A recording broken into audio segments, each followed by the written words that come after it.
China just made a sinister plan to ditch the US dollar along with Russia. Does this mean the end of the US dollar? Is the US dollar under attack? De-dollarization is not just a threat anymore, but a potential reality. On March 29th, Brazil struck a deal with China, which means both countries can now use their local currencies for trade clearing instead of using the US dollar. Russia and India also followed suit by eroding the dollar's decade-long dominance by using their local currencies in oil deals. Apex Brazil reveals this new arrangement will reduce costs and promote even greater bilateral trade between these two global giants. As Brazil's largest trading partner, China is already flexing its economic muscles. What's even worse for America is that Saudi Arabia just said it's open to the idea of trading in currencies besides the US dollar. With the local currency transaction (LCT) scheme in the works, an ASEAN cross-border digital payment system will allow member states to use local currencies for trade. And as the world looks on, this monumental shift is sending shockwaves through the international community. Stick till the very end of this video to find out how this can affect you and to know about the future of the US dollar. Be sure to like and subscribe to our channel. Before we dive into de-dollarization and explain how all countries have been ganging up against America, let us get a little background on what makes the US dollar so powerful. The supremacy of the US dollar. Since 1945, the US dollar has been the world's undisputed reserve currency. Like a superhero, it's provided safety and resiliency to the global economy, acting as the backbone of international trade and finance. But how did this humble greenback become the one universal currency? Let's find out. After the devastation of World War II, nations gathered to rebuild and restructure the global economic system. The stage was set in Bretton Woods, New Hampshire, where the US dollar became the anchor of the new system, thanks to America's thriving economy and vast gold reserves. This marked the beginning of the dollar's reign. Now let's take a trip down memory lane and look at the different reserve currencies throughout history. Picture this as a relay race, with one currency passing the baton to the next. 15th to 17th century, the Portuguese real. 17th to 18th century, the Dutch guilder. 18th to 19th century, the Spanish real de a ocho. 19th to 20th century, the British pound. 20th to 21st century, the US dollar. Notice a trend here? Each currency's time in the spotlight lasted for about a century or two before the next one took over. Could the US dollar be nearing the end of its reign? As we've seen in history, reserve currencies usually lose their dominance due to shifts in economic power, war, or internal struggles. Just as Rome wasn't built in a day, reserve currencies don't fall overnight. It's a gradual process. For instance, the British pound's decline was fueled by 2 world wars and the gradual dissolution of the British Empire. Now, back to the US dollar.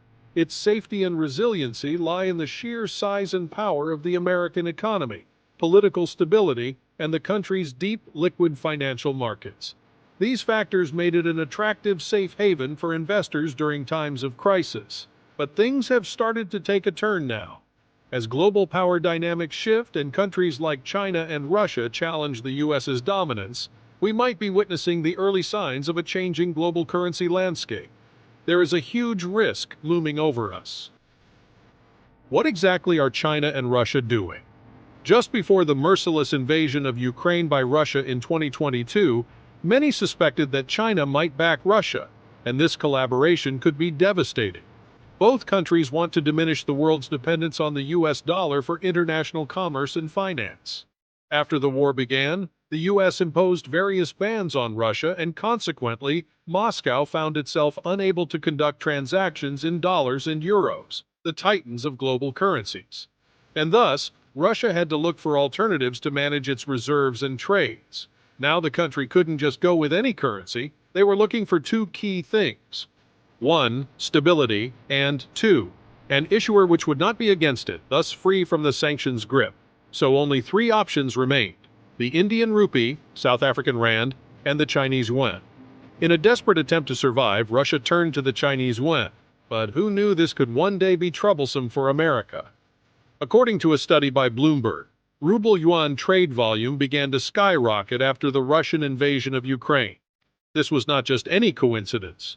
Russia first went out and increased yuan's share in its reserves and then also switched to direct ruble-yuan trade without relying on dollar as an intermediary. In December 2022, Russia also increased the permitted share of yuan reserves in the National Wealth Fund to 60%, along with boosting ruble-yuan trade significantly. How China is secretly winning. Being one of America's biggest rivals, China is recently even more angered since America publicly showed support for Taiwan. Russia and China's alliance will seem like nothing but a big plan to get ahead when we tell you all the hidden facts. If you have watched this far, why not press the like button to show us some support? Coming back at it, China may be winning the game, while using Russia as a pawn. Since Moscow decided to blindly trust Russia, things haven't been so good for the Russians. China, Russia's top trade ally, exerts tight control over the yuan-ruble exchange rate, creating a precarious balance of trade for Russia. While a controlled yuan may appear more stable than the free-floating dollar, the Chinese government has manipulated this exchange rate to its benefit.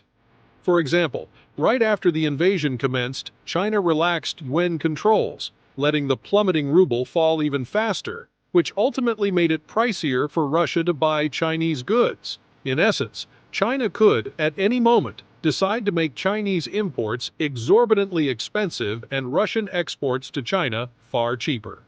Next up, there is also the problem of liquidation risk. Beijing can decide to impose restrictions on yuan outflows anytime they want, which would leave Russia at the mercy of China if they want nearly $140 billion worth of yuan-denominated assets that they own. Consequently, the Russian central bank might find itself unable to sell Chinese bonds and convert the proceeds to rubles if Beijing imposes restrictions on yuan outflows. The liquidity risk associated with Chinese bonds is a key reason why central banks worldwide avoid purchasing them. So all in all, Russia is just vulnerable to China's political will when it comes to currency swap lines, an agreement between the central banks of each country to exchange currencies. Moscow has relied on bilateral swap lines with the Chinese central bank to bolster its yuan reserves. After initiating a 3-year currency swap deal worth 150 billion yuan in 2014 and renewing it in 2017, Russia and China agreed in January to establish a new yuan currency swap instrument. However, these agreements expose Chinese financial institutions to U.S. secondary sanctions, and if Beijing decides that the risk of these sanctions is too great, it could abandon the swap lines with Russia. The past year has witnessed Russia's significant shift towards yuanization, a necessary move for Moscow that inadvertently strengthens Beijing's influence in international finance. While the yuan has provided Russia with short-term relief from sanctions, it has also unleashed a Pandora's box of new vulnerabilities. As long as sanctions persist, Russia must remain in Beijing's good books. So, can all this really cause the US dollar to crash? The US dollar sits at the backbone of world trade. Nearly half of the world's trade is conducted in dollars. This also includes 60% of global foreign exchange reserves. But imposing sanctions and bans on Russia hasn't been too kind on America. This is the prime reason why we are having this debate about dollar alternatives.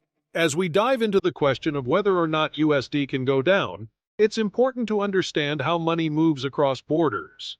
The SWIFT messaging system plays a crucial role in facilitating communication between banks for international transactions.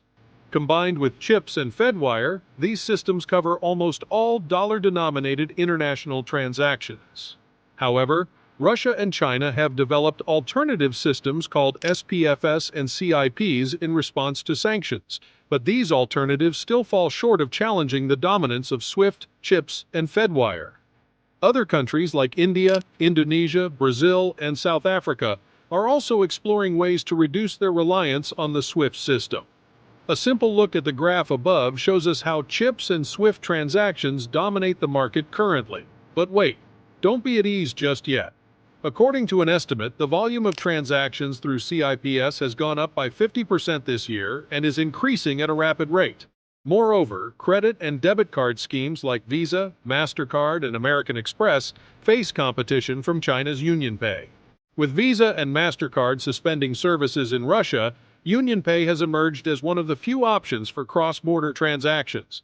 Fintech innovations such as digital wallets, Alipay, WeChat Pay, and central bank digital currencies, CBDCs, are also gaining popularity, offering potential alternatives to the traditional dollar-based financial system.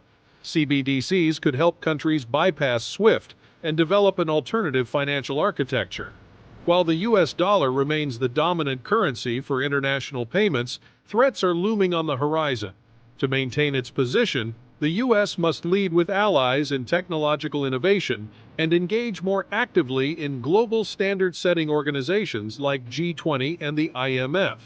By fostering innovation and collaboration, the US can help curb the growing fragmentation in the global payments landscape and secure the dollar's dominance in the years to come. So brace for what's about to come ahead and be prepared. With that, we put an end to this video. Do you think the US dollar is too big to crash, or will there be another change? Let us know in the comments below, and while you're at it, don't forget to subscribe and press the bell icon so you can stay updated with all of our latest uploads.